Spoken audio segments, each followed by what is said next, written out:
entrega de premios, categoría Benjamín femenino.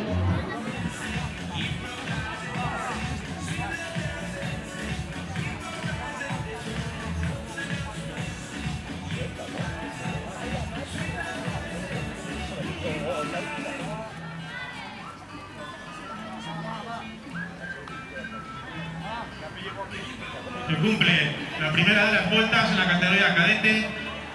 Encabeza en los 236 Malena Pinilla del Atlético Lugones, seguida del 239 Alba Tocino Lasso del Náutico Carreño. Preparando ya la recta de meta del Atlético Lugones.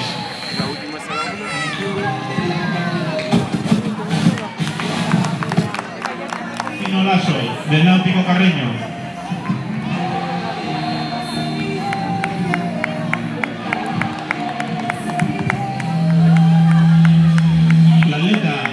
Del Electrónica Rata Vilés, dorsal 238, Elia López Soya.